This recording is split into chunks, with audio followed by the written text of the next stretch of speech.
First of all, I wish to address the question of our election petitions, and I wish to assure all our supporters, in fact, all Guyanese and persons who have a deep interest in the outcome of this matter, that we will pursue our elections petitions, both of them. In particular, number 88, we will pursue that with unrelenting vigor, and we shall appeal the decision of the Chief Justice with regards to petition number 99, which he ruled was not permissible.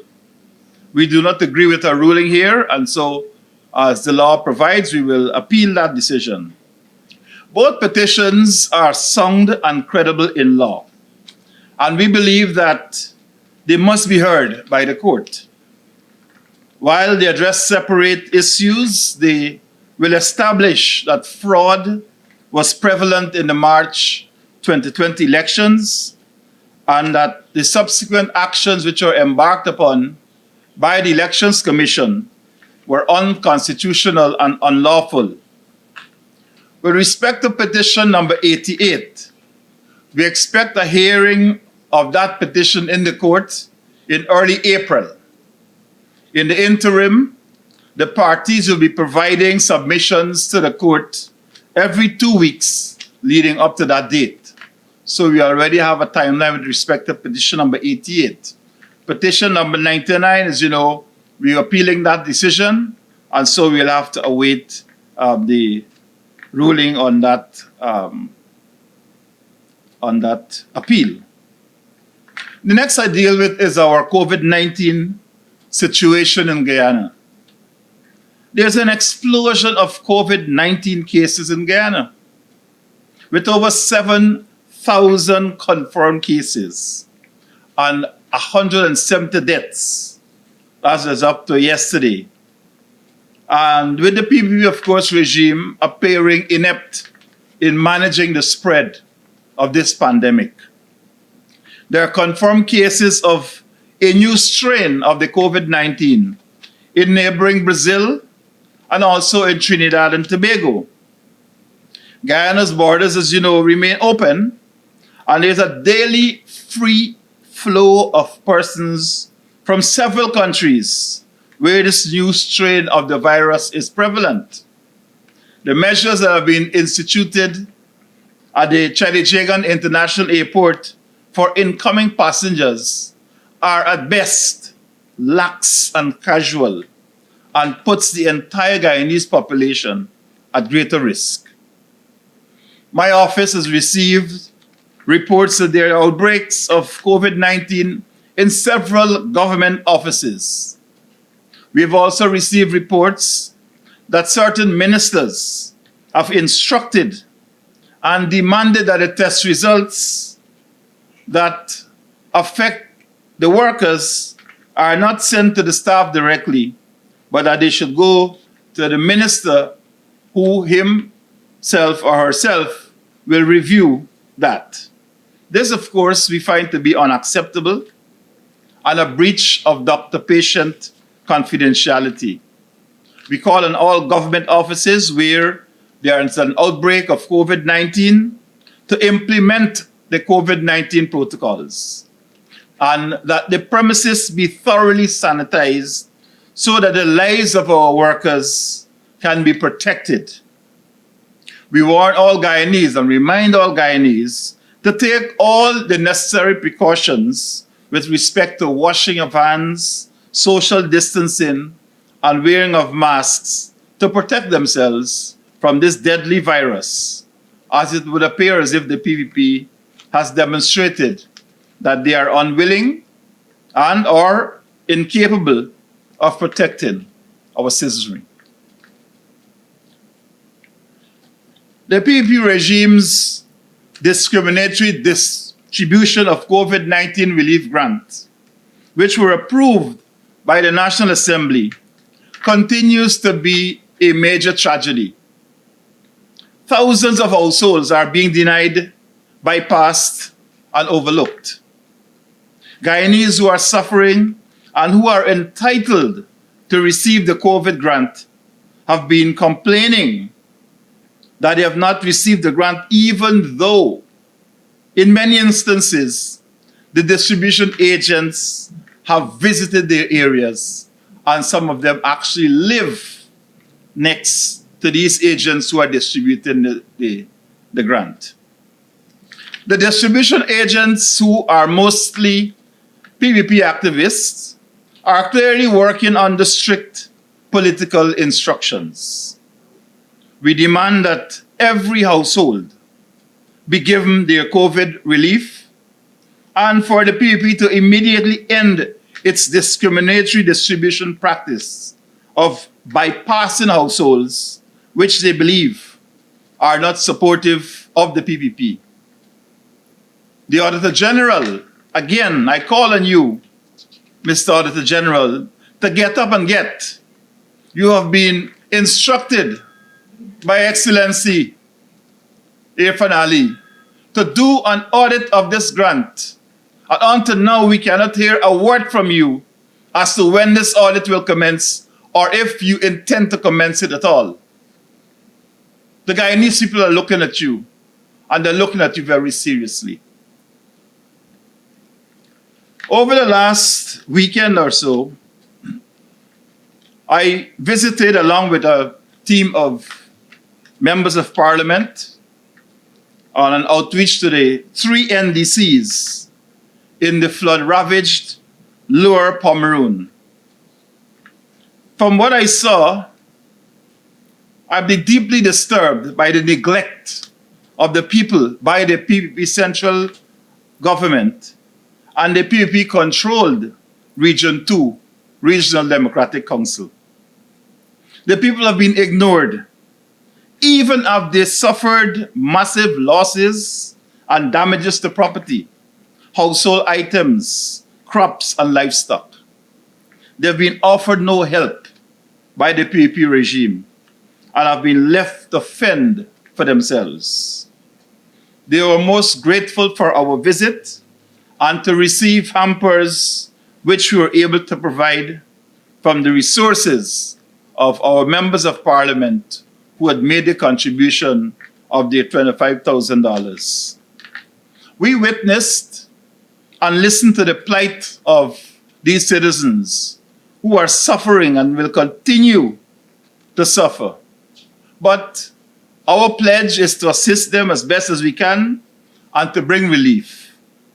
These citizens are in 3 particular NDCs: the Niles Scotia NDC, the Kitty Providence NDC, and the Maruka Phoenix NDC.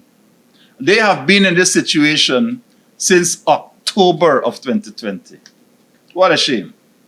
Any caring government would have at least paid a visit, or at least have the Civil Defense Commission pay a visit to these people and do an assessment of the damages that have been caused by these issues. I note, however, instead of visiting the people, the PPP Minister of Agriculture is boasting from his government office how much money they've spent on drainage in the area. This, of course, is an admission that they have misused public funds, as they spent this money, which he said was over $8 million or thereabouts, on their own business. And the people are still flooded and suffering. They showed us the areas where they were flooded from, and they said to us that with the grants which were given to NDCs, instead of allowing for them to do pile-offs to prevent the water from coming onto their lands, the minister, the zealot minister, is now directing that those monies be spent on street lights. Well, the only streets that those people have is the Pomeroon River. So I don't know what if he's going to light up the Pomeroon River, but he's telling them they must spend them on their street lights. Well, we have an issue with respect to the monies that they are spending on street lights. And I believe one of my MPs, MP Ganesh Mahipal, would have raised that issue, and the amount of money they're spending on one street light, when in fact you can go to the store and get that street light for 1/10 of the value that they are charging. So this is the kind of crass corruption that is taking place in the PPP.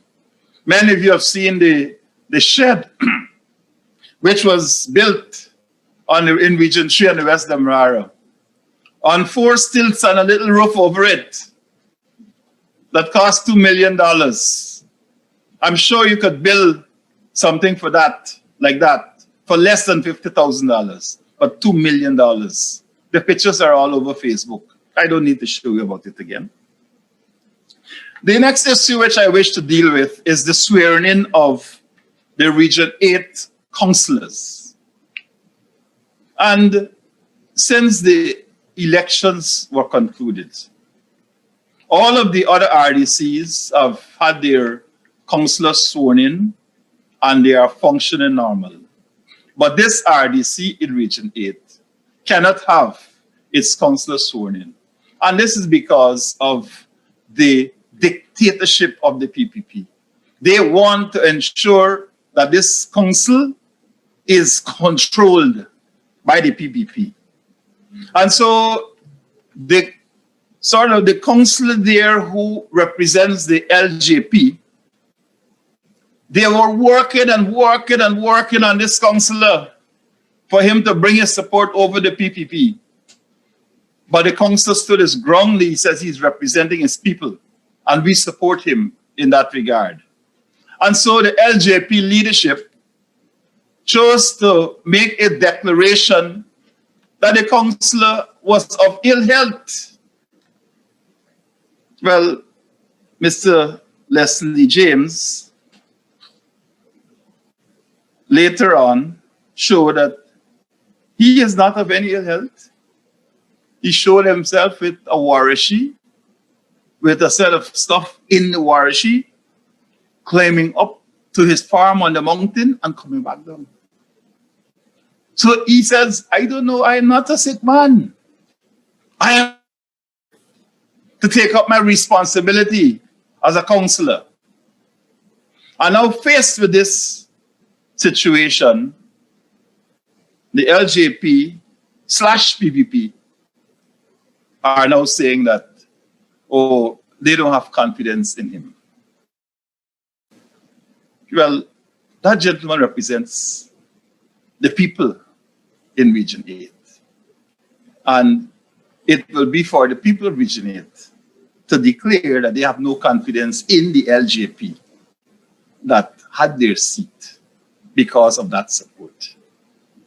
And if, in fact, the PPP persists in this matter, we are going to assist that community with whatever help they need, if it be a legal challenge or otherwise, but it will be clear, and it will be made clear to the PPP and to the PPP/LJP that this type of bullyism will not stand in our indigenous communities.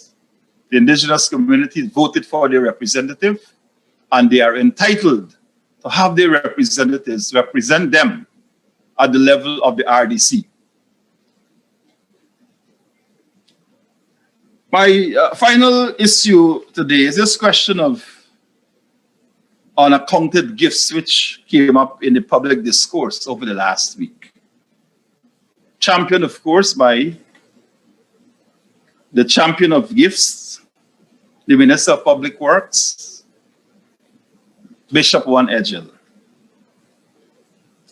I just want to make a few statements on this matter and leave it there for you to make your determinations.